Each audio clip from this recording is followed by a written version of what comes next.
Hello everyone, welcome back to a channel Ilaj Guru pharmacy. आज की video में हम बात करेंगे अपने ह्यूमन रेस्पिरेटरी सिस्टम के बारे में कि ह्यूमन रेस्पिरेटरी सिस्टम होता क्या है और इसके काम क्या क्या हैं। तो सबसे पहले हम बात करेंगे ह्यूमन रेस्पिरेटरी सिस्टम के डायग्राम के बारे में कि ये बना कैसे होता है।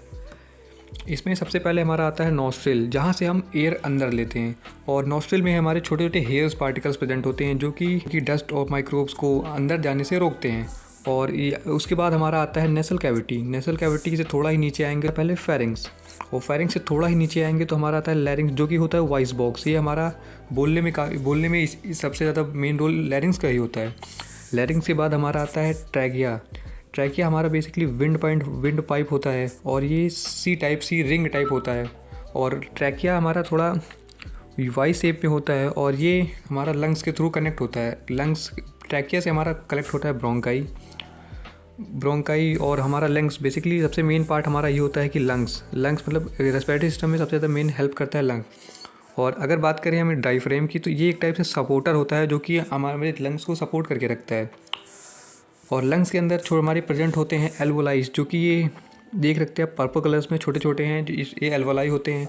और जो ये इसके काम क्या होता है कि ये ऑक्सीजन को हमारे सीधा ब्लड में ट्रांसफ़र करता है, और CO2 को सीधा नोज़ के थ्रू बाहर ट्रांसपोर्ट कर देता है।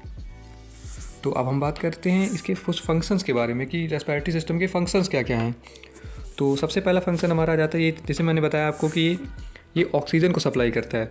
ऑक्सीजन को सप्लाई करता है, और कार्बन डाइऑक्साइड को रिमूव करता है, और हमारे एसिड बेस को बैलेंस करने में भी काफ़ी ज़्यादा हेल्प करता है। उसके बाद ये हमारा वॉइस बॉक्स भी होता है, लैरिंग्स जो वॉइस बॉक्स कहलाता है, और ये हमारा स्मेल करने में भी हेल्प करता है, और माइक्रोब्स और डस्ट को भी हमारे बॉडी के अंदर जाने से रोकता है। उसके बाद अगर हम बात करें तो अपर रेस्पिरेटरी ट्रैक, कि अपर रेस्पिरेटरी ट्रैक क्या होता है। रेस्पिरेटरी ट्रैक में हमारा बेसिकली आ जाता है नोज़ और नेसल कैविटी, जैसे कि ये हम ऊपर वाला पार्ट देख सकते हैं, ये हमारा अपर रेस्पिरेटरी ट्रैक आता है। इसमें हमारा लैरिंग्स भी आ गया है, और कंटेन पूरा वोकल कॉर्ड होता है, ये पूरा अपर रेस्पिरेटरी ट्रैक में ही आता है। लोअर रेस्पिरेटरी ट्रैक में सबसे पहला आता है ट्रैकिया के बाद हमारा ब्रोंकाई आ गया, फिर ब्रोंकस हो गया, और एल्वोलाई हमारा लंग्स के अंदर। ये बेसिकली इतना पार्ट हमारा लोअर रेस्पिरेटरी ट्रैक होता है, और ऊपर का पार्ट हमारा अपर रेस्पिरेटरी ट्रैक। और इम्पॉर्टेंस की अगर बात करो तो ट्रैकिया बेसिकली सी शेप्ड होता है, और एक कार्टिलेज रिंग टाइप में बना होता है। और जैसे राइट ब्रोंकस जो होते हैं वो शॉर्टर एंड वाइडर होते हैं, और बेसिकली ब्रोंकाइज होते हैं लैग कार्टिलेज के बने होते हैं। अब हम बात करते हैं अपने एल्वोलाई के ऊपर। बेसिकली एल्वोलाई होता है हमारा गैस एक्सचेंजर होता है, और ये काफ़ी ज़्यादा इंपॉर्टेंट होता है। ये हमारा ब्रोंकाई से जुड़ा ही होता है, इसलिए बहुत छोटा होता है, इसलिए हम इसको मैंने जूम करके इधर बाहर दिखा रखा है। और ये एक टाइप से कैपिलरी नेटवर्क होता है जो कि पूरे लंग्स में फैला हुआ होता है, और इसकी थिकनेस जो होती है वो 0.5 नैनोमीटर होती है। और ये बेसिकली 9 बहुत ज़्यादा लार्ज सरफेस एरिया कंटेन करता है, जैसे 70 मीटर स्क्वायर के एरिया में ये प्रेजेंट होता है। और जो ये हमारा सबसे ज़्यादा हेल्प करता है ऑक्सीजन को ब्लड तक सर्कुलेट करता है, और CO2 को एल्वोलाई के थ्रू सीधा बाहर, CO2 हमारा किसी काम का नहीं होता, तो इसके ट्रैकिया और लैरिंग्स फेरिंग्स के थ्रू बाहर भेज देता है। अब हम बात करते हैं लंग्स के ऊपर। इसमें रेस्पिरेटरी सिस्टम में सबसे ज़्यादा मेन इंपॉर्टेंट हमारा होता है लंग्स। बेसिकली लंग्स होता है जिसके राइट साइड में 3 लोब्स होते हैं, और लेफ़्ट साइड में 2 लोब्स होते हैं। और राइट साइड में 3 लोब्स और लेफ़्ट साइड में 2 लोब्स होते हैं, और ये कवर्ड होता है वेस्कुलर प्लेउरा और पार्शियल प्लेउरा से कवर्ड होता है, और प्लेउरा फिल्ड विद अ फ्रिक्शन, इसमें एक टाइप से फ्लूइड फील्ड होता है। अगर हम मैकेनिज्म ऑफ ब्रीथिंग की बात करें तो मैकेनिज्म ऑफ ब्रीथिंग में 2-3 टॉपिक्स आते हैं, जैसे इन्हेलेशन हो गया और एक्सहेलेशन हो गया। इन्हेलेशन में बेसिकली हमारा डायफ्राम कॉन्ट्रैक्ट करता है, और इसमें क्या होती है ना, थोरैसिक वॉल्यूम जो होती है वो काफ़ी ज़्यादा बढ़ जाती है, और इसका जो प्रेशर होता है वो घटता है। प्रेशर घटता है तो एयर इंटर करती है लंग्स के अंदर। और ये रही बात हमारी इन्हेलेशन की। अब एक्सहेलेशन करते हैं, हम बॉडी से बाहर के टाइप को CO2 बाहर करते हैं, तो इसमें हमारा डायफ्राम जो होता है वो काफ़ी ज़्यादा रिलैक्स करता है। डायफ्राम हमारा रिलैक्स करता है, थोरैसिक वॉल्यूम घटती है, और प्रेशर बढ़ता है।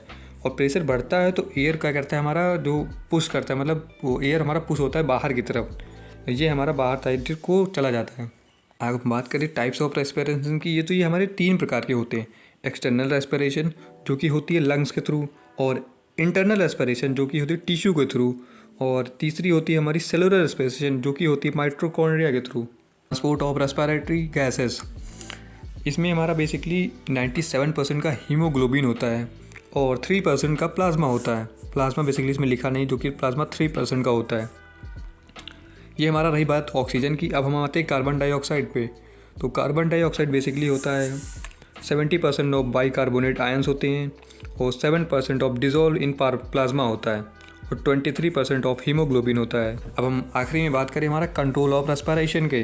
कंट्रोल ऑफ रेस्पिरेशन में हो गया हमारा मेडुला, जो कि हमारी रेस्पिरेटरी रिदम को मेंटेन करता है और इसमें होते हैं पोन्स, छोटे छोटे मतलब पोन्स होते हैं, जो कि हमारी ब्रीथिंग पैटर्न को मतलब एक टाइप से मेंटेन करके रखता है। और इसमें हमारा होता है कीमो रिसेप्टर रिस्पॉन्ड करते हैं हमारे CO2 को और इसके pH को मेंटेन करके रखते हैं। जैसे हमारे अगर इस ह्यूमन रेस्पिरेटरी सिस्टम में अगर कोई भी दिक्कत आ जाए या फिर कोई प्रॉब्लम आ जाए तो हमारी कुछ बीमारियां जो कि कॉज करती हैं। जैसे सबसे पहला आ जाता है हमारा अस्थमा। अस्थमा हमारा तब होता है जब हमारे जो ब्रोंकाई होते हैं वो कंस्ट्रिक्ट करते हैं। कॉन्स्ट्रिक्ट में बेसिकली होता क्या है कि जैसे हमारी ये ब्रोंकाइज होती हैं, ये फैली मतलब सीधी एकदम पाइप के थ्रू होती हैं और ये हमारी थोड़ा दब जाती हैं, मतलब ये ऐसे हो जाती है। तो इसमें जो होता है ना, एयर पास नहीं हो पाती है, तो इसके कारण होता है जब हम सांस नहीं ले पाते हैं। अब हमारा दूसरा आता है निमोनिया। निमोनिया कॉज होता है एल्वोलाई में जब कोई फ्लूइड फिल हो जाता है तभी निमोनिया कॉज होता है। चौथा हमारा आता है COPD तब होता है जो हमारा जो एयर फ्लो होता है वो काफ़ी ज़्यादा कम हो जाता है, मतलब रिड्यूस हो जाता है, तो हमारा COPD कॉज कर जाता है। और हमारा आखिरी में बात करें तो सबसे ज़्यादा होता है टीबी क्यों कॉज होता है? टीबी क्यों कॉज होता है? लंग्स के जब टिश्यू होते हैं वो डैमेज हो जाते हैं तो टीबी कॉज होता है। तो आज की इस वीडियो में इतना ही। अगर आपको वीडियो अच्छी लगी हो तो चैनल को सब्सक्राइब करना और वीडियो को लाइक करके बेल आइकन को प्रेस ज़रूर करना। Thanks for watching.